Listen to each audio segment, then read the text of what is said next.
fare bene il proprio mestiere. Non diventare semplicemente un'Europa disuguaglianza. Mafia significa anche impoverimento. Un treno che parte, una scuola che apre. Perché dovrei preoccuparmi? Capiscono che la mafia è tanto più forte quando una parte. Come si fa? La scienza ha senso, i contratti in sé non sono né buoni né.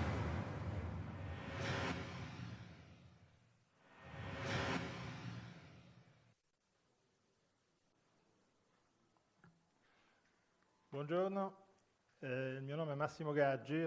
Good morning, my name is Massimo Gaggi. I am the journalist of the Corriere della Sera. I write from the US, and I've been a journalist in the US for 10 years, and I was lucky enough to be involved with the festival since its inception. I'd like to remind the audience that the subject for today's meeting is something that has been exacerbated over the past few years. It's a question of the exacerbation of social inequalities, something that started off some 10 years ago, even before the financial and economic crisis of 2008. That certainly has made that even more visible and exacerbated again its main features. The breaking up of the social mobility lift with some incredible results. The polarization of income, the drop in the middle class that has always been importantly for the contribution to democracy in the Western world. Well, this has something that has been going on for a number of years already. I wrote a book myself, The End of the Middle Class, the translation into Italian, The Birth of the Low-Cost Society, that was released at the second edition, I believe, 9 years ago of the Festival of the Economics in Trento.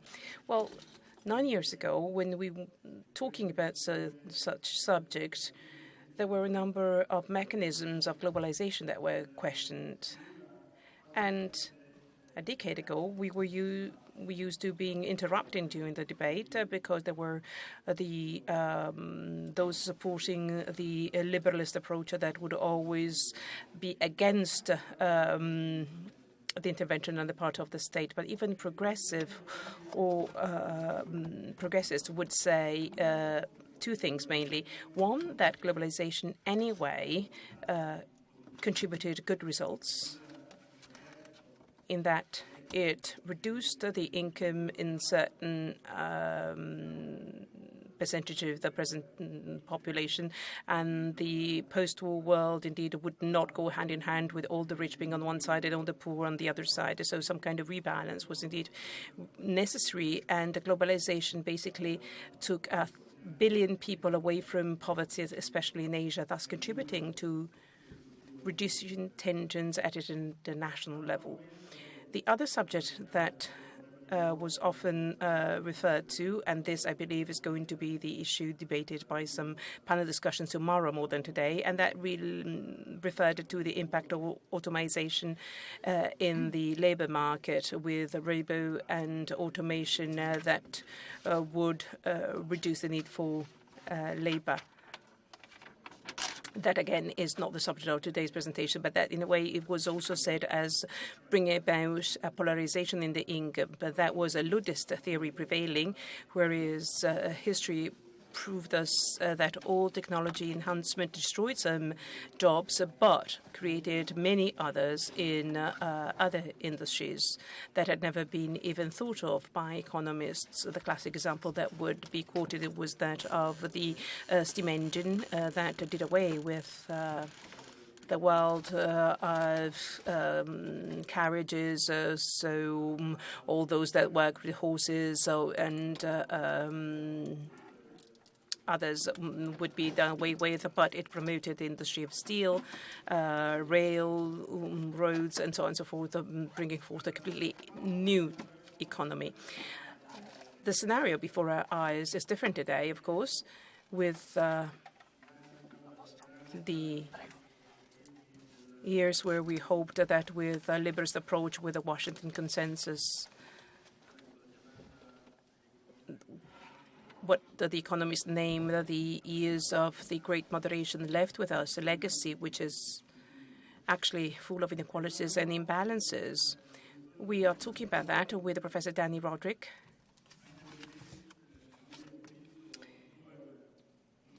He's a most distinguished economist who now has a chair at the Princeton University.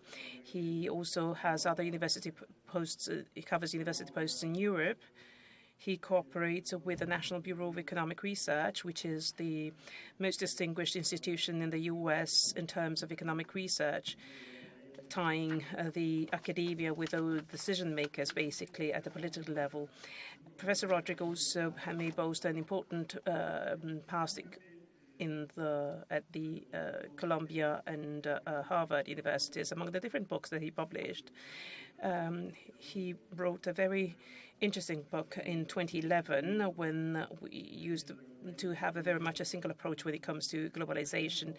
And in his books, he wasn't opposing the intrinsic value of globalization, but he was pointing out to the fact that the ungoverned, undisciplined globalization is in itself disruptive, as they say in America, which is not a negative term, but it is a challenge, basically. It requires some kind of discipline and ties and constraints. So way back in 2011, in this book of his, that has been republished in an updated version by La Terza in Italy with a preamble, with introduction covering what happened in Europe on the European crisis. So way back again in 2011, Professor RODRIK was pointing to the fact that you can't have a cake and eat it, basically, to be a bit coarse. You cannot have a perfect globalization on the one hand, and the perfect democracy at the same time, and the perfect compliance of national sovereignty. Because at some stage you have to achieve a trade-off. You have to make important political choices. Professor RODRIK wrote this book, and then again he wrote comments on what is underway in Europe at the present point in time. And this, I believe, may trigger a discussion today. And I believe that Professor RODRIK is going also to refer to the reasons why we are finding a very difficult time when it comes to the employment situation, especially in Europe, if compared to the US. And then has also been a greater difficulty with social mobility, promoting social mobility. Indeed, those are starting off with at the social disadvantage. True education find it difficult to make a jump forward. So this mechanism of social mobility is being hindered, perhaps more so in the US if compared to the Europe, because in the US it used to work more efficiently, whereas it is lagging behind. Basically, it is slowing down at the present point in time. Having said as much, I'd like to give the floor over to Professor Dan RODRIK. Thank you, Massimo, for the introduction. Good morning, everyone. I'm delighted to be here in Trento. This is my second time in this festival, and it's one of the most amazing events that I've been to. So I'm very happy to be here again, and I want to congratulate the organizers for putting on this very instructive, stimulating, but also entertaining event, and also thank them for inviting me. The subject that I'm going to be talking about is the relationship between national equality and global equality. And I'm going to be approaching this from the perspective of the paradox of the nation state in this context. On the one hand, the nation state is the reason for the existence of huge income gaps around the world, because it is the nation state that maintains and enforces borders, without which a lot of people without opportunities and very low productivity work could come and avail themselves of the opportunities in the advanced countries and raise their incomes significantly. On the other hand, of course, the nation state maintains all those institutions and the public goods and the mechanisms of regulation that enable the markets to function and enable wealth to be created and capital to be invested. In other words, the nation state is the foundation of economic prosperity. And the question is how do we square this apparent paradox of the nation state in some sense being both the cause of global inequality as well as the source of economic prosperity. It's a difficult question, and I'm just going to be presenting some ideas here, and I find this a challenging issue to think about, and in a way I'm going to be playing here the role of the usual two-handed economist, on the one hand, on the other hand. But that's, I think, is okay. These days we have too many one-handed economists in the world, so occasionally it's not bad to have sort of the two sides and somewhat unresolved issues to be discussed. To begin, what I want to do is actually present you with a quiz or a test, and I want everybody to participate. But don't worry, there are, if you get the answer wrong, it doesn't matter. So so don't be shy. I'm just going to ask a simple question. I guess the presentation is not being projected, is it? It's not. That's okay. I'll ask you the question first, and then I want you to think about it. After I ask the question, I'm going to be very specific about what is it that I'm actually asking you to decide on to guide your thinking. The question that I'm going to ask you is a very simple one. The question is this: would you rather be rich in a poor country or poor in a rich country? Okay. Would you rather be rich in a poor country or be poor in a rich country? Now, this is, I need to specify the terms so that, let's see, yes, here's the question. Would you rather be rich in a poor country or poor in a rich country? To help guide your thinking, let me be a little bit more specific about the terms in this question. What do I mean by rich and poor? Okay? But first, because you could answer this in a number of different ways, I want you just to think about only your material living conditions. So you want to think about only how much income you have and how much you can afford to purchase in terms of goods and services. And that's not just what you purchase when you go to the supermarket, but also the education you can buy, the health services you can buy, and so forth. So I just want you to think about only your own consumption, and I want you to think about only in terms of your own income. So that's what I mean, would you rather be this or that, okay? So it's only about what you can actually consume. The second is to define sort of what I mean by rich and poor. So I'm going to define a person who is rich as somebody whose income is at the top 5% of that country's income distribution. So it's not the top 1%, it's the top 5%. And the reason I am doing top 5% rather than top 1% is because we don't have detailed enough statistics for all countries in the world. Top 5% we know pretty much about. And similarly, poor is somebody who has an income level in the bottom 5% of a country's income distribution, okay? Rich is top 5%, poor, bottom 5%. Now that's about where you stand in a country's income distribution. What do I mean by a rich country and a poor country? It's very much similar. I'm just going to rank all countries in terms of average incomes, per capita incomes, from the richest to the poorest. And therefore, a rich country is a country that is sort of representative of countries that are in the top 5% of all the countries ranked in this fashion in terms of average income per head, and poor country is a country that is in the bottom 5% of all countries ranked by GDP per head. Okay? Are you ready to vote? Are you ready? So, how many would rather be rich in a poor country? Raise your hand. Okay. How many would rather be poor in a rich country? Okay. So I see sort of, equally divided. And there are lots of people who are sort of nervous in answering the question and who have not raised their hand. I couldn't see. I wish we had, just like the people in the square can see us, we could actually see the people on the square right now, see how many people sort of voted in one way or another.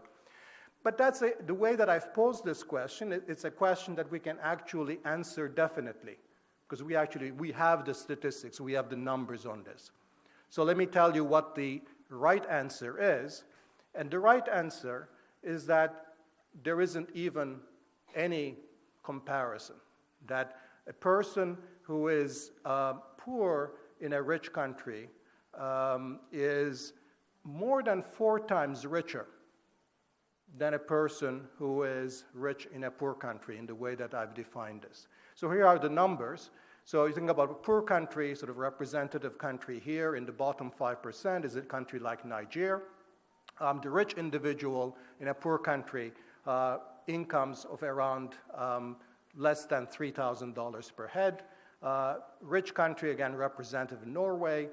Poor individual in that country, again, in the bottom 5% is more than $13,000. And I should say that this is all adjusted for purchasing power, the fact that prices of consumption goods are quite different in the poor and the rich countries. So the answer is it's not even close.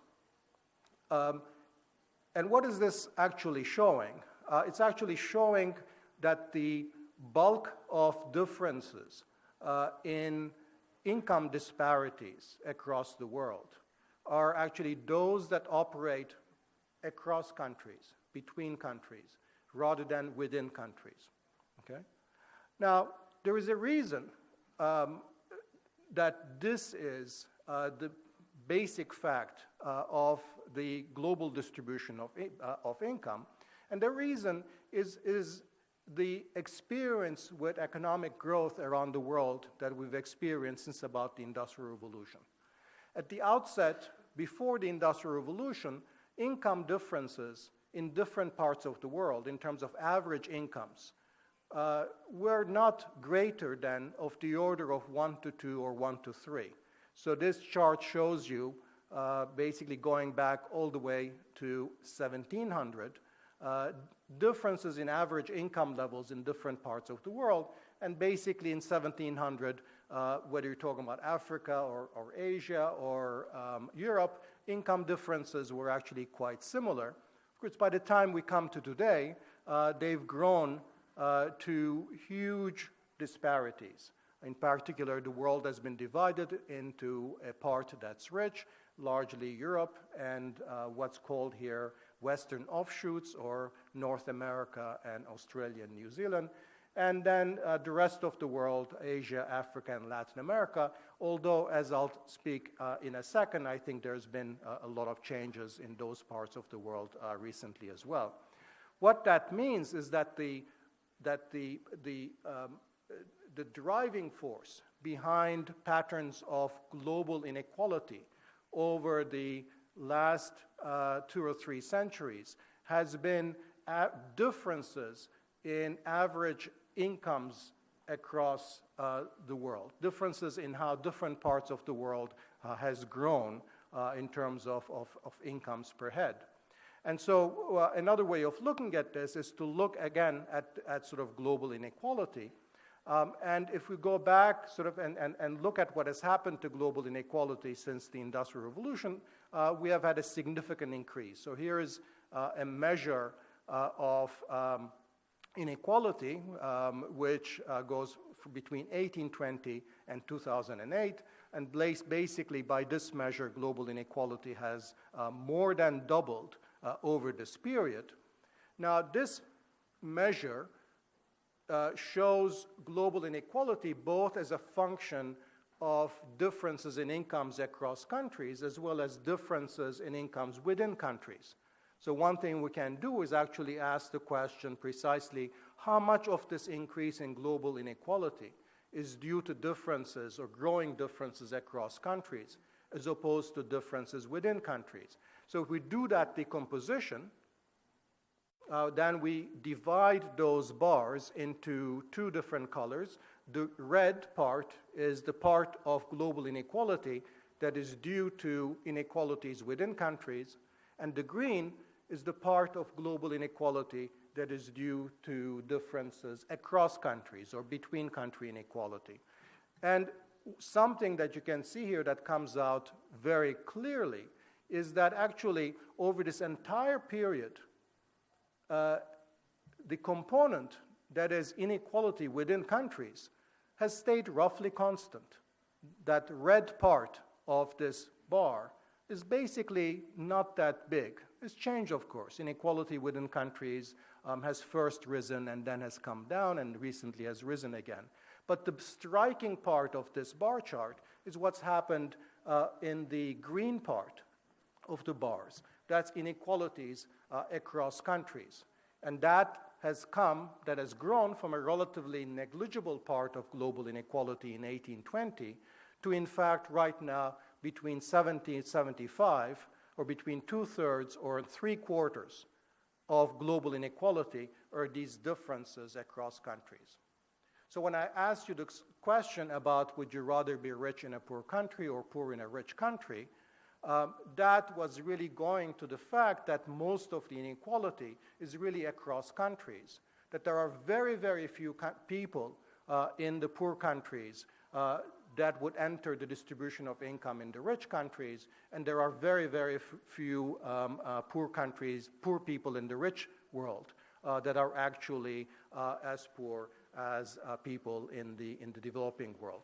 So this is when we think about the challenges of inequality in the world, in the advanced countries, we should bear in mind that the inequality within countries is actually a very small part of the overall global inequality. And if we care about inequality, we should care not just about inequality within countries, but also inequalities across countries. And the question of how much we should care is one thing that I'm going to come back to in a few minutes. Now, there has been some good news in the recent decades, because if this pattern of global inequality is being driven largely by differential growth rates across countries, the fact that the advanced parts of the world over long centuries have grown more rapidly than the lagging parts of the world, what has happened in the last 2 decades or so is actually a reversal. That's quite interesting. So if we look at growth rates in the rich and the poor parts of the world, going back to the 1950s, since about the early 1990s, a very interesting reversal has taken place. So this chart shows you the trend growth rates of the rich and the poor parts of the world, going back to 1950. And so the green part of the chart is average growth rates in the advanced countries, in the developed countries. And the orange part is the average growth rate in the poor parts of the world. Now, what you can see is that until about the 1990s, in fact, the rich parts of the world were continuing to grow more rapidly than the poor part. And what that means is that until the 1990s, in fact, this trend of divergence of average incomes in the rich and poor parts of the world was actually growing. But look at what has happened since then. The orange curve has taken off. The green curve has been coming down. Of course, the euro crisis has helped, but as you can see that it predates the euro crisis, this divergence. And even though the poor countries will certainly not continue to grow at the rates that we see at the end of the chart, it's a safe bet that in the foreseeable future, the poor countries will in fact continue to grow more rapidly than rich countries. And of course, that's led by the Asian countries, China, India, East Asian countries, but also Africa, and to some extent Latin America as well. And so reversing the logic, what that means is just as the previous patterns of growth were driving inequality around the world, now these most recent patterns of reversal in growth rates means that global inequality is actually reducing since the 1990s. We can see this in these charts. So this is a picture that shows the global distribution of income, and it shows for 5 different periods, 5 different years, going all the way back to 1988, and the latest figures are for 2008. Okay? Just look first at the first distribution for 1988. That's the unbroken distribution. I can't quite see. I think it's a gray. And if you look at it closely, you'll see that global distribution of income in 1988 is basically a two-humped distribution. Most of the people are poor, so there's a hump at the poorer part of the distribution, and then there's a smaller hump at the rich part of the distribution. That's how the world in 1988 looked like before growth patterns began to be reversed. But if you see what has happened, if you follow this chart over the years, if you go all the way to 2008, what you can see is, in fact, those two humps have basically disappeared. They've merged. And there is much more now of a global middle class. The middle of that distribution has been filling up. And the biggest contribution to that, of course, has been the stupendous growth of China, a country that started out very poor, is extremely large, and has grown extremely rapidly since the late 1970s, bringing literally hundreds of millions of people into what we might call a global middle class, even though that global middle class has income levels that are really a fraction of what we would call a middle class in the advanced countries. Why has this happened? Well, the simple answer, the one-word answer, is China. But the deeper answer, of course, is the kind of economic strategy that China has followed, and in particular, the role of economic globalization in enabling China to grow so rapidly on the back of a stupendous increase in exports of manufactured goods to the United States and to Europe and other parts of the world. So even without globalization, China would have done quite well. But globalization has enabled China to grow much more rapidly than it would have would have been able to do otherwise. Now, I'll come back in a minute to the notion that the kind of globalization policy China pursued is not a completely hands-off, let's remove all kinds of barriers to trade and investment kind of globalization. I'll come back to that in a second. But the critical point here is that processes of economic globalization of a particular sort, which to some extent are responsible for the deterioration of income distribution in the advanced countries, are also responsible for a significant reduction in global equality. And to some extent, that's the nub of the trade-off, of the challenge, that we've had a quarter century where global inequality has come down quite significantly, thanks largely but not exclusively to China. But of course, that same process has had some chilling effects on inequality in the advanced countries as well. Okay? So, but if let's keep on the global aspect of inequality and the notion of economic globalization role in reducing it for a second, and pose the next natural question. Why not take globalization one step further? Which is that globalization has been largely focused on reducing barriers to international trade and international investment.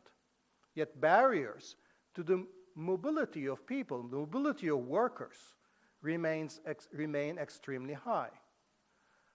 And on the face of it, what greater force could there be to reducing global inequality than simply allowing poor workers to come in and work in the markets of the rich countries? Okay? Let's think about that for a little bit. If we are going to be thinking about it, how much would that exacerbate inequality in the advanced countries? And should advanced countries be willing to countenance, to accept that kind of inequality?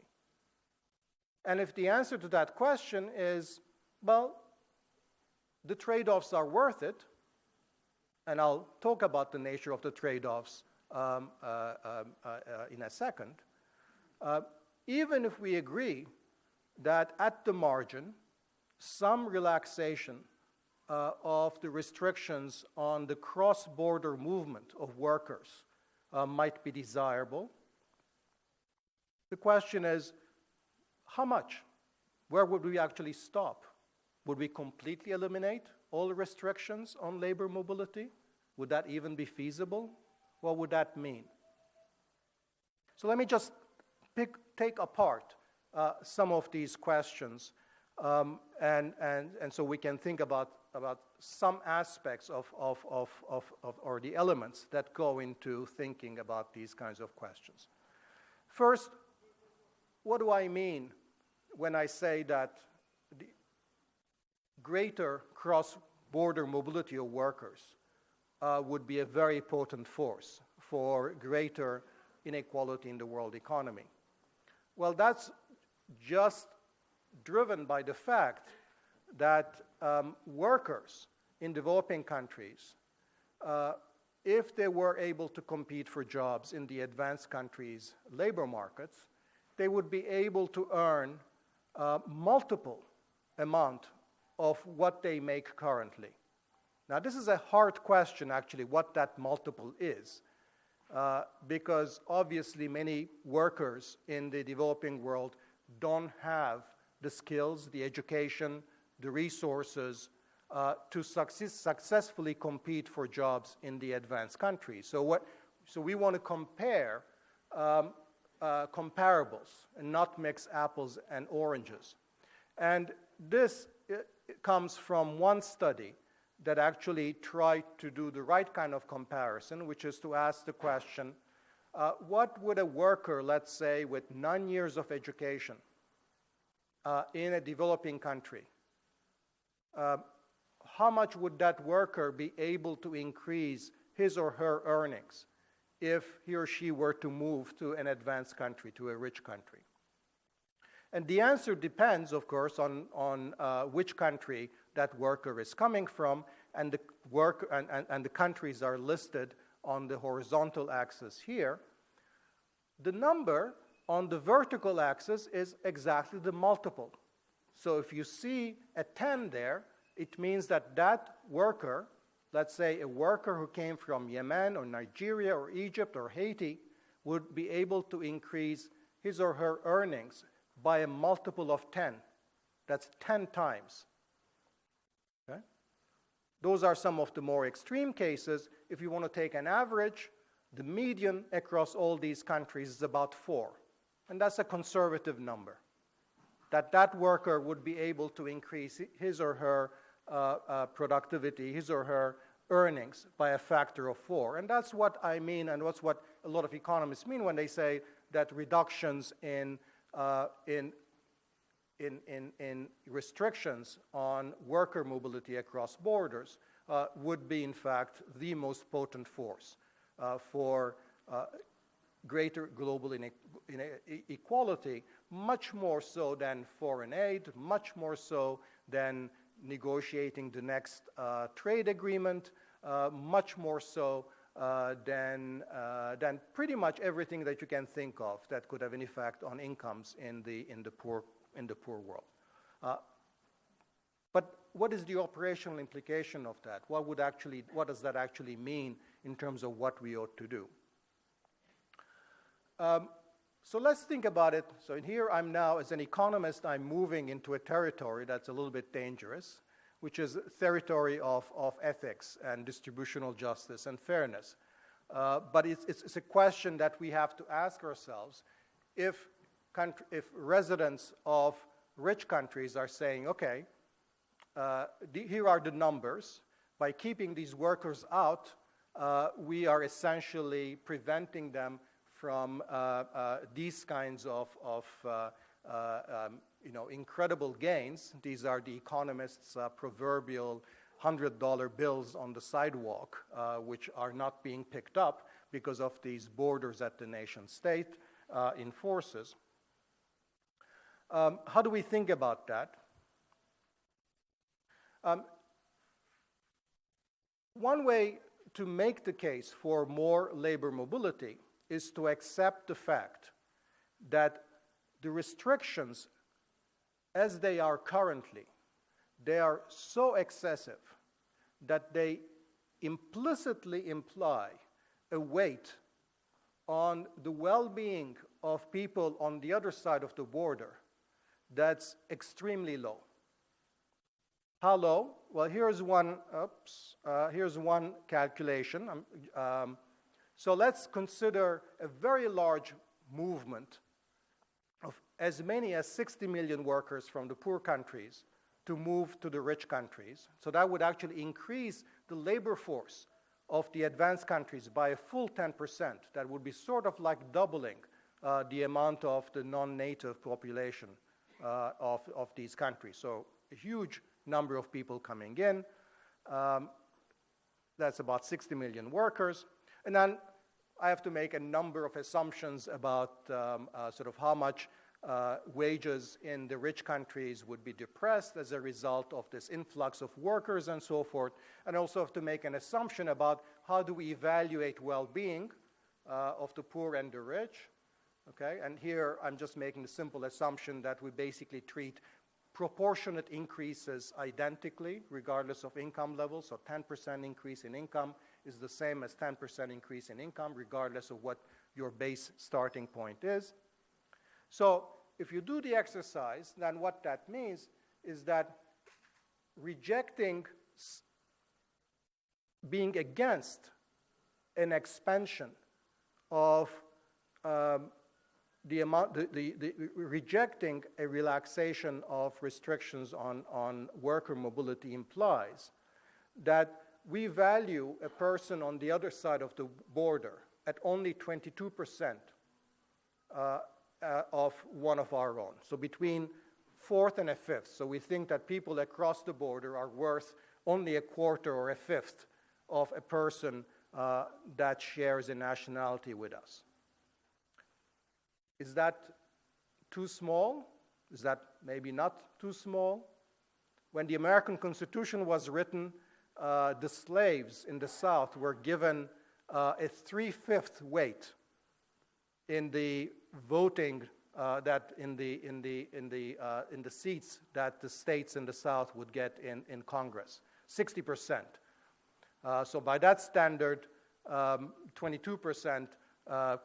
Considering that those were slaves, 22% seems extremely low. On the other hand, no democracy actually gives any votes to non-nationals. And by that standard, maybe it's not that small. I don't know. My sense is that 22%, if I were to confront people, do you think that people across the border are worth only 22% of somebody in the same country? I would guess that most people would say, that's, maybe I would discount some, but perhaps not so much. And I should say that this is with the worst possible assumptions with respect to what the adverse effects on wages in the rich countries would be.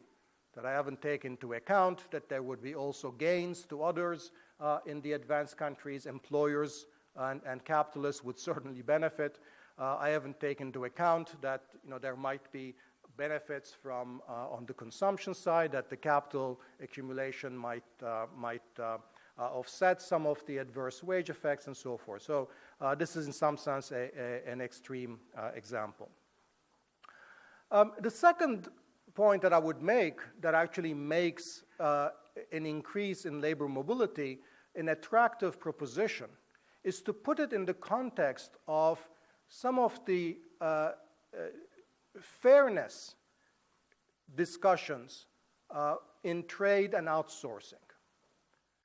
I think the strongest argument against outsourcing of a certain kind is that when firms, multinational enterprises, for example, outsource production to other countries where, let's say, labor standards are extremely low, workers work in very hazardous conditions, or children work at ages that would be considered unconscionable in the advanced countries, that is in some sense unfair competition for the workers in the advanced countries, that we are confronting our community, our workers, with a set of competitive conditions that we wouldn't accept domestically, but that through the back door of trade and outsourcing, the very similar kind of competitive pressures can come and operate. The great advantage of labor mobility in this context is that precisely it would bring those workers to come and work in the advanced countries under the same labor regulations, under the same kind of standards as domestic workers face. So I'm explicitly rejecting, of course, the notion of two-tier labor markets where there would be different labor regulations for migrant workers. I don't think there's any, of course, good argument for that. So labor mobility, compared to trade, has the virtue that we would be applying the same domestic standards and rules to foreign workers as we apply to our own foreign workers, and therefore this would overcome what I think is the most significant normative argument against outsourcing, the argument about the unlevel playing field.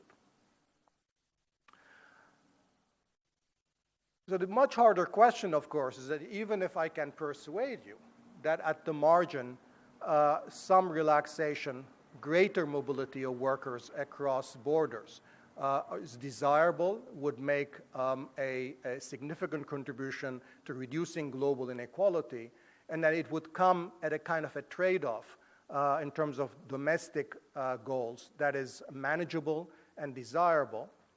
The harder question, of course, is where would we stop? How many workers should actually come in? And here, we actually don't have really, I have never seen a good discussion of some kind of an optimality condition of how much is the right amount. And I don't think here the trade analogy applies, the notion that the lower the barriers, the mobility, the better, because that analogy would imply that we should just completely eliminate all barriers to foreign workers. But that really wouldn't work. And given that I'm running out of time, let me just focus on the second of the counter-arguments here, which is the counter-argument about what would it do to our domestic institutions to have significant amount of foreign workers coming in. Okay? And remember, I'm now coming back, therefore, to the institutions of the nation state. Because if it is those institutions that have created the kind of markets and the kind of technology, the kind of prosperity that the rich countries have been able to create, and therefore they're so advantageous labor markets for workers from the rest of the world to come, it would be sort of a Pyrrhic victory to have so many people coming in a way that might actually prove in a way that might reduce the efficacy, the coherence, and workability of those same institutions of the nation state. Now, that's a hypothesis that, in fact, that there might be an effect, an adverse effect. And where those effects might come, first is simply in terms of the numbers. That if you think about what it would mean to completely eliminate these restrictions at the border, we are really thinking about an unthinkable number of people coming into the labor markets of the rich countries. So one exercise is that basically there would be about 2.6 billion workers coming into the labor markets of the rich countries, and we're talking about an initial labor market of about 600 million. Okay, so this is, it seems really quite undoable, and that's sort of an argument that you need some limits, but what? The second question is, of course, about the idea that has been lurking in the background is, what does it do to inequality? Now, in the exercise that I presented a minute ago, I assumed that wages would fall down, domestic wages would fall as workers came in. In fact, in the economics literature, there's now a lot of discussion that suggests that perhaps at the medium to long run, that those adverse implications might be undone.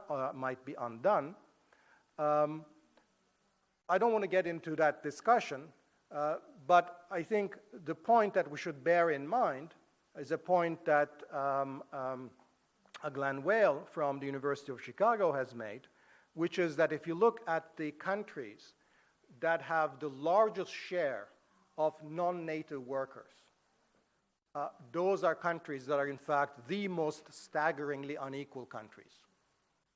And of course here you think primarily of the countries in the Gulf, in the Persian Gulf, in the Middle East countries, countries like Bahrain and United Arab Emirates that have basically opened up their markets to a huge amount of workers.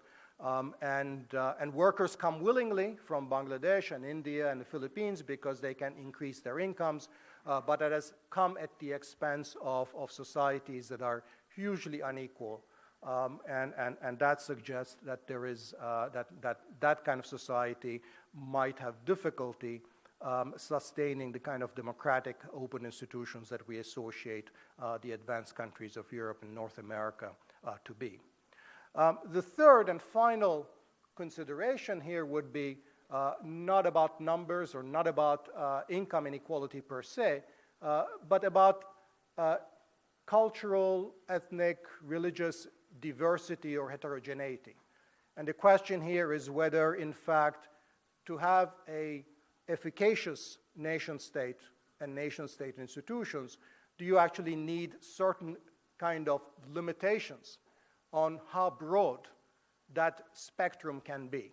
That do you need certain set of common cultural understandings to maintain those kinds of institutions? There is a line of thought in economics that suggests, in fact, that too much diversity, too much heterogeneity in terms of ethnic, linguistic, religious, cultural attributes is detrimental to the provision of public goods. That is detrimental to the maintenance of social capital and social trust, which requires common safety nets, which requires the operation of a democratic regime. But again, that also is now coming under examination. So I'm not exactly sure that I want to take a very strong stand on that, but I just present this as a possible third line of argument that suggests a bit of caution. The final note I want to make before concluding is a historical note. Is actually to go back to the first era of globalization. That's the 19th century, the period through the First World War.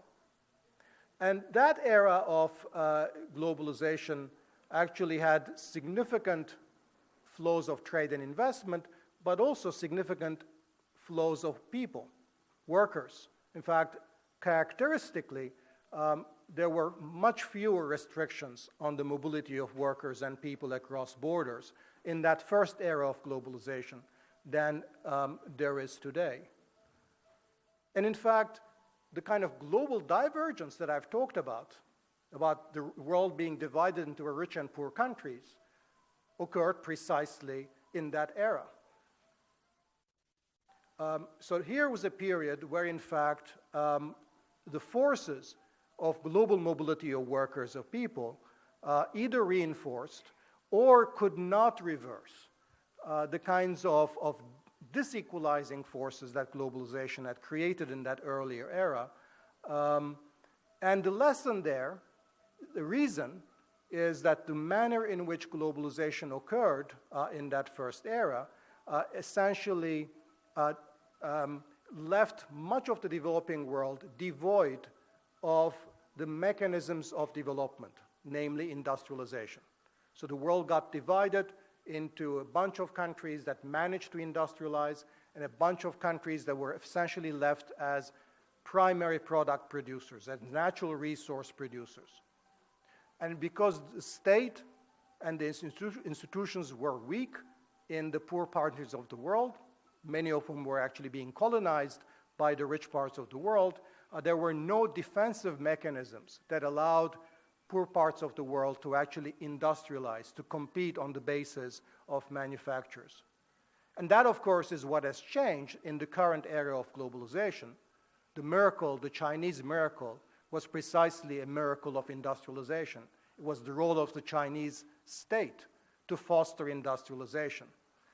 And here we come back again to the role of the state, that the manner in which China globalized, as I said, was not to let all the barriers go down, but actually to use globalization in a very strategic way. Or as the Chinese themselves say, open the window, but don't forget to put a mosquito net. Okay? So you want to manage globalization. And that, I think, is sort of where I come out, which is that there are strong arguments both for expanding cross-border labor mobility from where we are right now, as well as placing limits on mobility that would leave us far short of full mobility. And here's where the trade-offs come into the picture. My sense, as I've indicated, is that with respect to labor mobility, we are right now at the too low side, at the too little globalized side. I wouldn't say the same about financial globalization, where I think we've gone overboard. But I think the world would be a better place if there was a little bit less financial globalization, a little bit more labor globalization. And finally, the point that I've tried to make is that the nation state is not the enemy of global equality. The nation state is what enables the kind of prosperity that creates that challenge in the first instance. And ultimately, I think if we're going to get much greater global equality in the world, that's going to come through, perhaps in part a little bit with more labor mobility, but ultimately with much greater equalization of the capacities of the nation state, of the kinds of capabilities that the nation state requires, and their spread around the world to the countries that are either failed states or weak states that have not been able to follow the kind of development strategies that China and other countries in Asia have pursued so successfully in the last 2 or 3 decades. So let me just stop here. Thank you.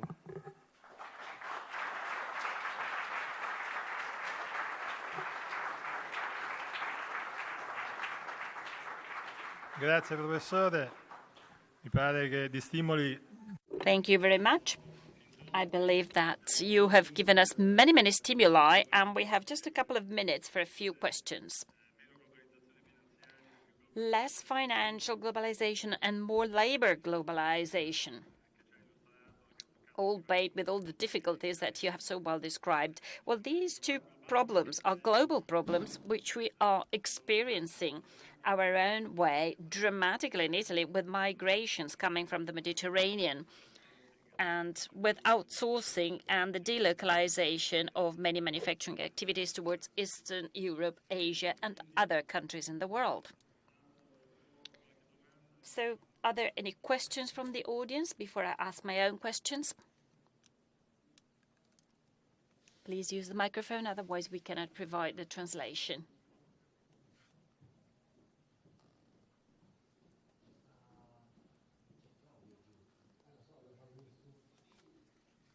To what I have been able to read, in a country like China, while you have certainly better conditions for many people, the internal distribution has increased the inequality.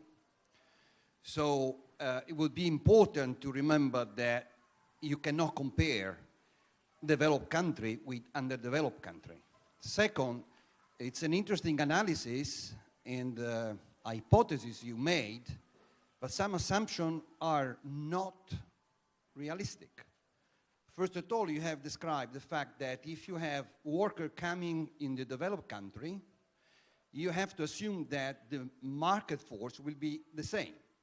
Now, in Italy, we have a situation where the presence of immigrants has created double working markets, where there are people which work at very, very low salary, not rights. So the fact that you bring a lot of people will also create this possibility. I think both are extremely pertinent points. On China, you're absolutely right that as China has grown more rapidly, domestic inequality has expanded considerably, so that China is now a much more unequal country than it was 3 decades ago. To some extent, I think that's a result of a very rapid growth, that when you're growing at 9-10% a year, there's no way that you can increase everybody's income in a country of 1 billion at the same rate. But even the people at the very bottom of the income distribution in China have actually have experienced significant expansions in income.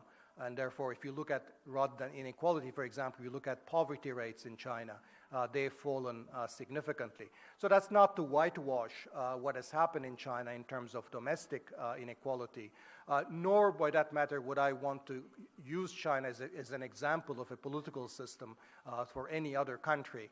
And so I want to be clear that this is not a model. But I think the kind of rapid economic growth that China has experienced is something that can be done at other countries. Look at India today, which is a democracy, an imperfect one, but a democracy, now is actually growing more rapidly than China. And I have no doubt that if it continues to grow this rapidly, domestic inequality will increase in India as well.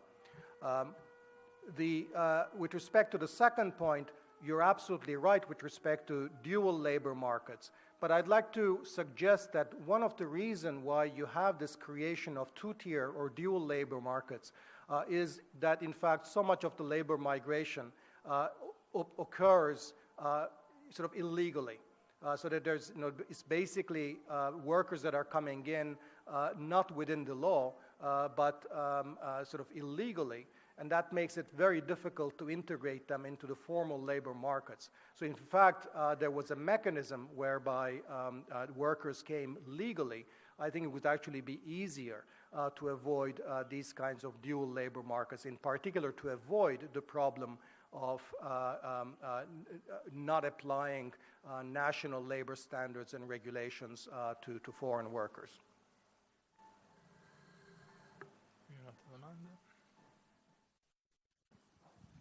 Hi. So I just have a quick question. So the experiment you showed at the beginning was quite striking. So I was wondering just a little bit on the data. So say, for example, that, I mean, Norway is one of the richest countries in the world and also one of the most equal. Niger probably has an average income of about $1,000 per capita. Norway, like about 70,000 or maybe something like that. So let's assume that I'm in the United States in the bottom 5%. What is a country where I have to be in the top 5% in order to have the same income of someone in the bottom 5% in the United States? Probably some country like, still pretty poor country, I would assume. Something like Cameroon or something like that. I'm just curious about it. Thanks. So here are the numbers. I'll just leave this on, because all the numbers you need to make that calculation are on this slide. You're absolutely right. I mean, the choice of Norway, you're right, it's a little bit unfortunate because Norway is a very relatively equal country. And so it makes it look as if that's skewing the results. But I could have chosen a country that's much more unequal, like Britain or United States, and the results wouldn't change all that much. The problem is just that those two distributions aren't overlapping, except at the very top, at the very, very, very top, at the very, very, very, very bottom. And in fact, if you want to look for a country where there is an overlap of about 5%, which I'm saying here, you would be talking about another developing country. So I think you're quite right. I don't know exactly what country that would be, but it would be fairly easy to find out. But it would certainly not be a rich country, not even a upper middle income country for sure. I would add that I could live probably as a poor in Norway, considering the welfare state and the network that you have there. I wouldn't live in the lower 5% in Baltimore, probably, in the same conditions. Ancora domande? Prego. Qui davanti.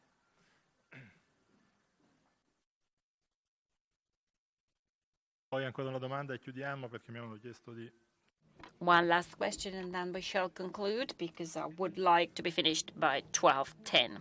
Impact of international coordinations, like economically or politically. What is, for example, does the monetary union, does this increase the likelihood of equality across the countries, yes or no, or other political corporations?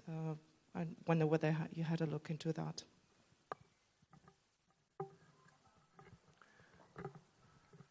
Well, I think it would be an implication of what I said, that the kind of international institutional arrangements or international cooperative arrangements that had the greatest chance of reducing global inequality would be those arrangements that actually enable poorer countries to grow. And here I think we've gone through various phases of thinking about what that means. I think there was a time when we thought that we knew what the secret to economic growth was, and that was basically a very neoliberal kind of a recipe or a Washington consensus type recipe. And I think a lot of the things that we did at the global or transnational level reflected that. So the World Bank, the IMF programs, I think to some extent, the EMU, even in Europe, was informed by that vision, so that you basically just, get the macro fundamentals. You have, single money, sort of a central bank that's, single-mindedly focused on inflation, fiscal rules, and then basically, and then a single market, and then the rest, the catch-up happens on its own. So I think we're now, we're now moving away from that kind of a consensus where we understand that growth policies are highly context-specific. They tend to require the state to be much more active, to be in a sort of, in a process of collaboration with the private sector. So we need to provide some policy room for countries to develop their strategies in the same way that China or Vietnam had their policy rooms before they joined, let's say, the World Trade Organization, and much of that was taken away through that. And so that means that yes, let's think about international arrangements, but often, we constrain too much what countries can do in the name of similar set of rules, in the name of homogenization of regulations, in the name of reducing transactions costs to trade and goods and services and capital. And in fact, again, we need to sort of find an intermediate solution where we certainly don't want discrimination against developing countries or the poor countries, so we do want some rules, but we do also want to leave sufficient policy room or room to maneuver for countries and their states to develop the kind of locally appropriate development strategies. And I think we've been sort of moving in that direction, but we're not quite there yet.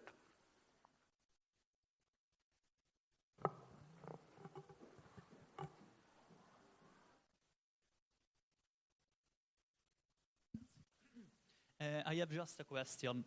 We did the example of China growing increasingly while its inequality within the state is growing as well. And you talked about also about, I don't remember the country, like Yemen, I guess, where the labor market is very open, but the inequality is increasing. My question is thinking also, bearing in mind also of social dumping and the fact that maybe globalization since 1970s increasing the inequality within the state of the rich countries. Is there a risk, in your opinion, that the reducing the global inequality can somehow increase the inequality within country, and that maybe at the end of this phenomenon, the overall inequality could be the same, or maybe could be reduced only for a bit? Absolutely. I do think there is a risk. I mean, I think, managing globalization is not just for poor countries. It's not just for the Chinas or Africas of the world. I think it's also for the advanced countries, including Europe. So I think Europe and the United States, they need their globalization strategies too. I think, what that should be is a very, very difficult question. And I think, again, it's something that, we're beginning to think about those things. I do think that we need to be very pragmatic about this, and when we talk about globalization, we need to be very clear and specific about different types of globalization, bearing in mind that our policies might need to be very different. So I would again surmise that much more damage has been done to social coherence and social mobility and inequality in the rich countries of the world, and in particular in Europe, by the kind of financial globalization that we have experienced over the last, since the 1990s, then in fact has been caused by the kind of very haphazard patchwork kind of labor mobility that has existed in that same period. So I would think very differently about policies in those two domains. So yes, I do believe that there is that risk, and the biggest risk, of course, as you intimated, is that if you don't maintain confidence in the West, in the rich countries, that globalization is working in a way that's making pretty much everybody better off, and instead people start to think that globalization is just a rich people's game, then you undermine the confidence for globalization, and then you are not going to get the kind of really thought through management of globalization, but instead you're going to get sort of the nativist reaction, you're going to get a very populist reaction, you're going to get a reaction against immigrants, as of course we're seeing in discrimination and sort of almost neo-fascist reaction, and that I think is precisely the kind of risk that we're experiencing. But we need to focus our energies on where the real issues are, and there I think we're still very far away from having the right kind of priorities.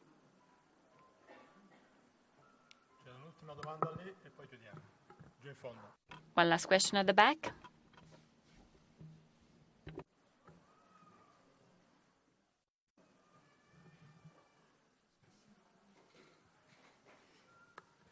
Buonasera. Good morning. Good morning. There are a number of aspects where we should focus our attention so as to avoid the risks that you were referring to in your last answer. Do you think there's a role to play for the international global governance of tax systems on large capitals or on the movement of such capitals? Do you think there's a role for that? I believe that we should focus also on, again, tax systems.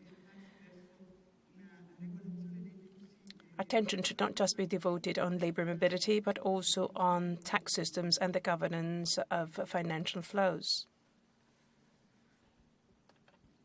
I agree with you completely. I mean, I think to the extent that your question was about a global taxation of capital or financial flows, especially of short-term flows, I think that would be a good thing. I think that there's a lot that individual countries can do on their own, even without global coordination, and certainly Europe on its own is sufficiently large that it could act on its own if it wanted to. So I'm all in favor of that. Io ringrazio tutti, credo che sia stato un contributo utile.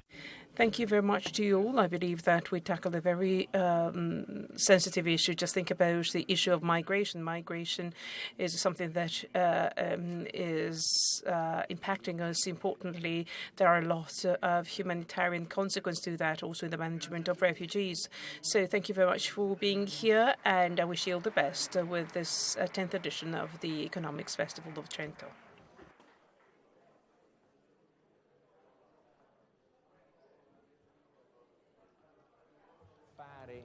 Bene il proprio mestiere. Non diventare semplicemente dei funzionari in un'Europa. Disuguaglianza. Mafia significa anche impoverimento. Un treno che parte, una scuola che apre. Perché dovrei preoccuparmi? Capiscono che la mafia è tanto più forte da una parte. Come si fa a La scienza ha senso. I contratti in sé non sono né buoni né